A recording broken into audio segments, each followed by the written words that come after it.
بسم اللہ الرحمن الرحیم۔ اگر محبت کے 100 حصے کیے جائیں تو 99 حصوں کی حقدار ماں ہے۔ خالق کے بعد جس نے مکمل کیا مجھے اہل جہاں سنو، وہ میری ماں کی ذات ہے۔ حضرت محمد صلی اللہ علیہ وسلم نے فرمایا، اگر میری ماں زندہ ہوتی میں نماز میں اللہ کے حضور کھڑا ہوتا، ماں آواز دیتی اور میں نماز چھوڑ کر دوڑ کر ماں کے پاس چلا جاتا۔ حضرت محمد صلی اللہ علیہ وسلم نے فرمایا، ماں کا حق ادا کرتے رہو۔ قسم ہے اللہ کی، اگر تم اپنا گوشت کاٹ کر اسے دے ڈالو تب بھی اس کا چوتھائی حق ادا نہ ہوگا۔ ماں سے محبت کرو، کیونکہ ماں کی پریشانی دیکھ کر اللہ تعالیٰ نے صفا مروہ کو حج کا رکن بنا دیا۔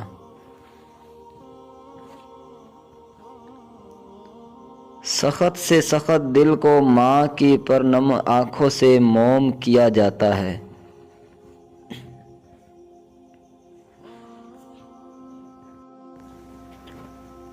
ماں کی محبت حقیقت کی آئینہ دار ہوتی ہے۔ اگر مجھے ماں سے جدا کر دیا جائے تو میں پاگل ہو جاؤں، حکیم لقمان کا کہنا۔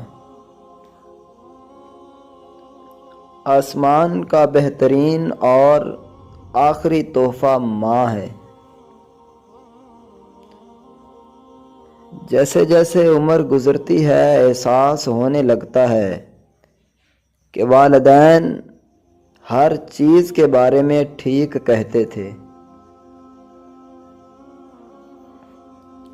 اللہ نے ماں کو ایسا رتبہ دیا ہے، ماں کو مسکرا کر دیکھنا بھی عبادت ہے۔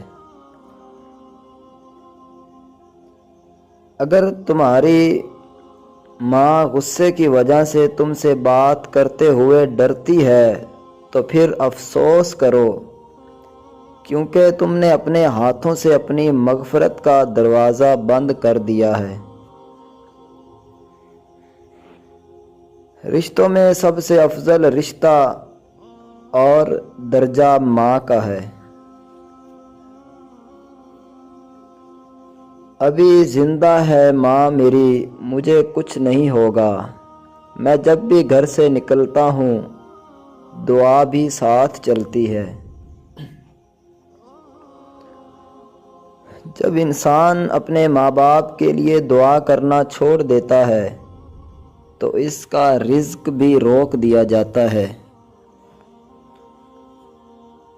اللہ تعالیٰ نے تم پر ماں کی نافرمانی حرام قرار دی ہے اور والدین سے ناحق مطالبات کرنا بھی حرام قرار دیا ہے۔ زندگی کی کتاب میں سب سے حسین صفحہ ماں کی محبت ہے۔ انسان جب تکلیف میں ہوتا ہے تو بس اللہ اور ماں ہی یاد آتی ہے۔ دوستو، ان باتوں میں سے اگر کوئی بھی آپ کو بات اچھی لگی ہے تو ویڈیو کو لائک ضرور کریں، چینل کو سبسکرائب نہیں کیا تو چینل کو سبسکرائب ضرور کر لیں۔